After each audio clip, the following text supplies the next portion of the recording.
Selamat pagi Bapak Ibu yang terkasih. Kita bertemu kembali dalam doa pagi GKI Samanhudi pada hari Jumat 29 Desember 2023. Tidak terasa sudah hampir 1 tahun perjalanan hidup kita di tahun 2023, dan dalam beberapa hari ke depan kita akan menyongsong tahun 2024. Tentu banyak suka duka perjalanan iman kita di tahun ini, tapi yang pasti tangan Tuhan selalu memegang kita. Pagi ini sebelum kita membaca dan merenungkan firman Tuhan, mari kita berdoa. Tuhan Yesus, di pagi yang teduh ini kami kembali datang di hadapan-Mu. Kami rindu untuk mendengar firman Tuhan, merenungkan, dan kami boleh melakukan apa yang Tuhan inginkan dalam kehidupan kami. Hanya dalam Kau saja kami berdoa dan kami ucap syukur. Amin. Tema hari ini adalah menjadi saudara Yesus. Kita akan membaca dari Matius pasal 12 ayat 46 sampai 50. Saya akan bacakan dalam versi terjemahan baru 2. Ketika Yesus masih berbicara dengan orang banyak itu, ibunya dan saudara-saudaranya berdiri di luar dan ingin berbicara dengan dia. Seseorang berkata kepadanya, "Lihatlah, ibumu dan saudara-saudaramu ada di luar dan ingin berbicara dengan engkau." Jawab Yesus kepada orang yang berkata kepadanya, "Siapakah ibuku? Siapakah saudara-saudaraku?" Lalu katanya sambil menunjuk ke arah murid-muridnya, "Inilah ibuku dan saudara-saudaraku. Sebab siapa saja yang melakukan kehendak Bapakku di surga, dialah saudaraku laki-laki, dialah saudaraku perempuan, ibuku."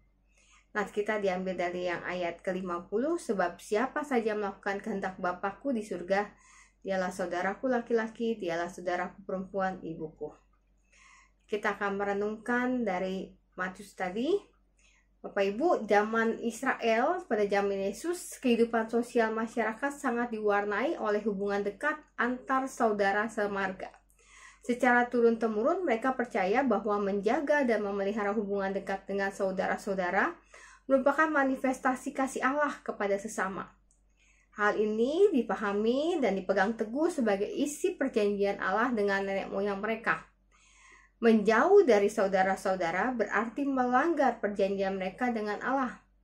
Sistem kehidupan sosial ini mereka pakai sebagai sarana untuk melindungi keluarga, mempertahankan identitas, dan menjamin kepemilikan tanah milik keluarga.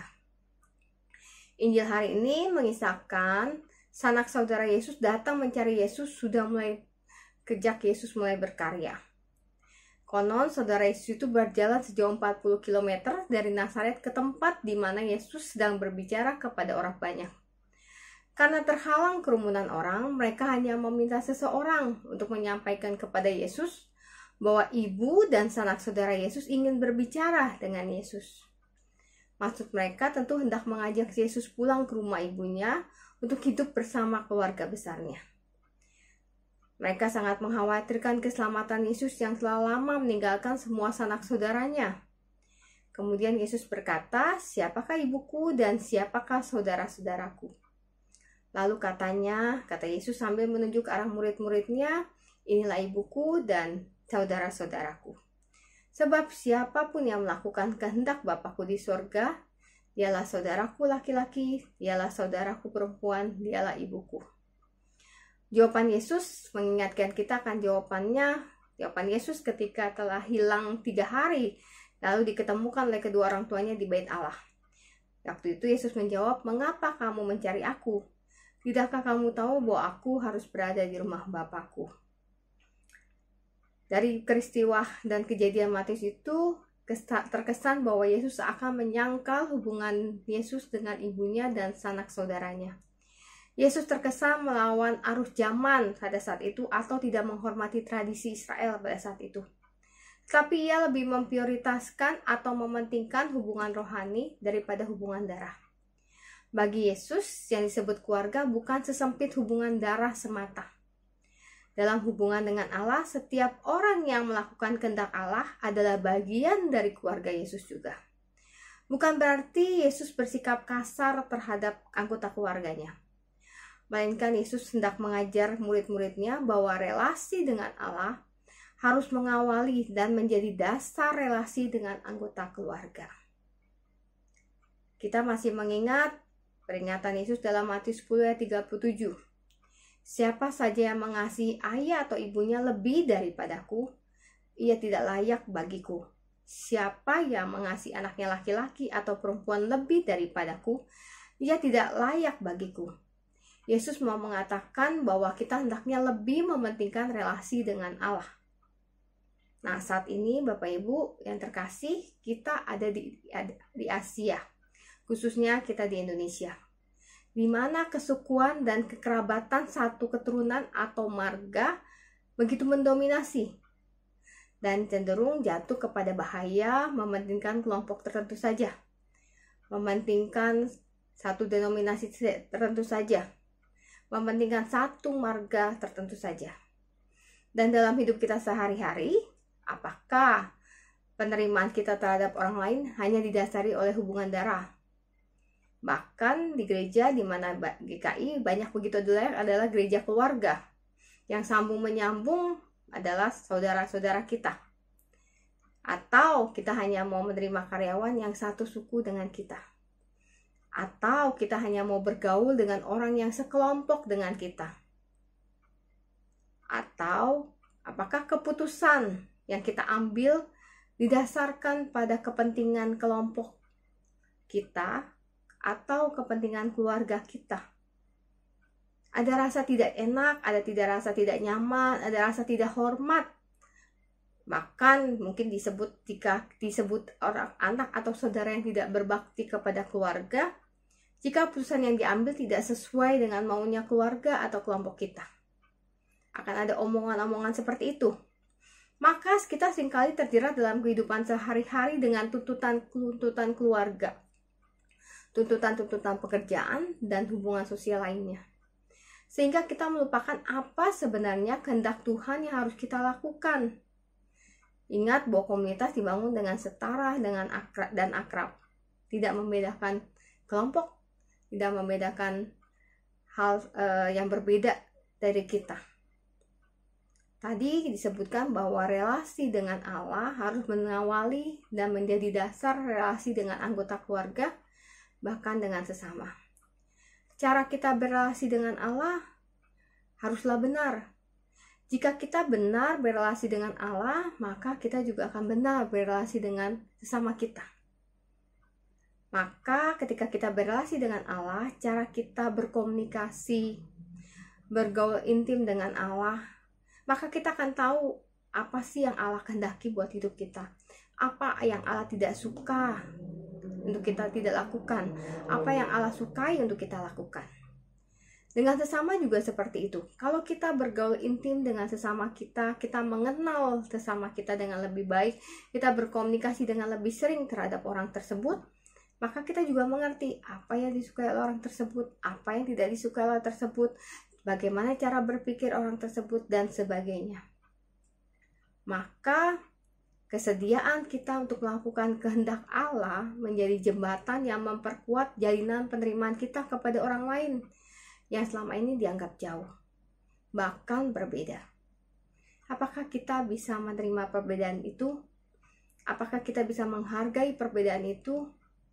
Sehingga kehendak Allah yang kita lakukan harus menjadi subjek yang mempersatukan, bukan kehendak diri kita. Mari kita menjadi saudara-saudara Allah yang melakukan kehendak Allah. Itulah yang dikehendaki Allah di dalam hubungan kita dengan sesama. Mari kita melakukan kehendak Allah dengan kita menjadikan teman-teman kita yang walaupun berbeda, walaupun tidak sama, walaupun bukan dari kelompok yang sama, tapi kita mau menjadi saudara-saudara, karena itu adalah yang Allah kehendaki dalam hidup kita. Mari saudara, ini menjadi tekad kita pada hari ini, untuk kita boleh menjadi saudara-saudara Allah, karena kita ingin melakukan kehendak Allah. Amin. Mari kita berdoa. Tuhan, ampuni kami ketika kami tidak melakukan kehendak Engkau. Kami egois dan kami tidak mau belajar lebih taat kepadamu. Mampukan kami untuk terus melakukan kehendak Allah dalam hidup kami, di keluarga kami, di tempat pekerjaan kami, di tempat studi kami, bahkan dimanapun Tuhan menempatkan kami. Saat ini Tuhan, kami berdoa di masa libur Natal dan Tahun Baru ini, kami yang sedang berkumpul bersama keluarga kami, biarlah kami boleh menggunakan waktu-waktu kami untuk kami boleh mendekatkan diri satu sama lain. Kami boleh berkomunikasi lebih dalam. Kami boleh menjalin relasi yang lebih intim di masa-masa liburan ini Tuhan. Dan kami bersyukur untuk setiap keluarga yang kami miliki. Kami bersyukur untuk adanya waktu ini di mana kami boleh berkumpul bersama keluarga kami Tuhan. Kami juga berdoa bagi orang-orang yang mengalami kelemahan tubuh. Mereka yang sedang sakit, Tuhan biarlah pulihkan mereka. Melalui dokter yang merawat, melalui suster juga yang merawat, melalui obat-obatan yang diminum, atau yang dirawat di rumah, melalui keluarga yang merawat. Berikan mereka kekuatan, penghiburan, bahkan kesehatan untuk yang lebih baik, kesehatan yang pulih daripada Tuhan, sehingga boleh sembuh dan boleh beraktivitas kembali Tuhan. Di dalam setiap pergumulan kelemahan tubuh, kami percaya Tuhan juga bekerja dalam hidup kami Tuhan.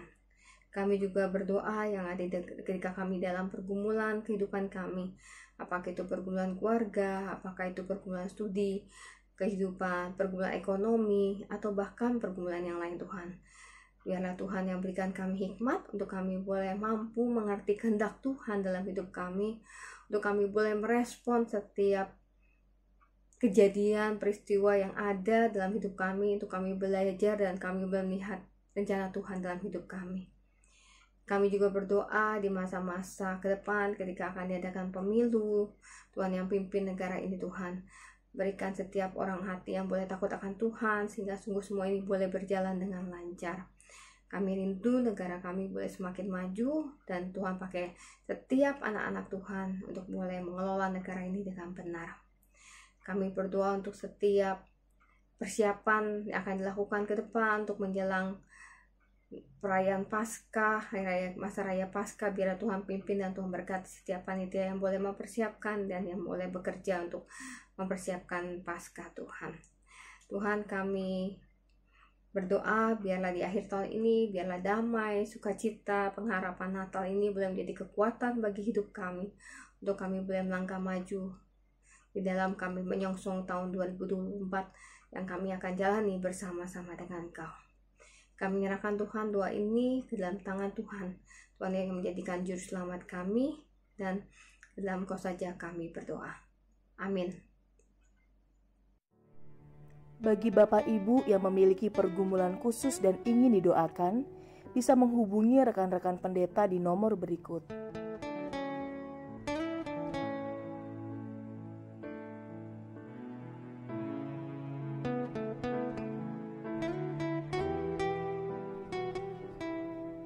Tuhan Yesus memberkati.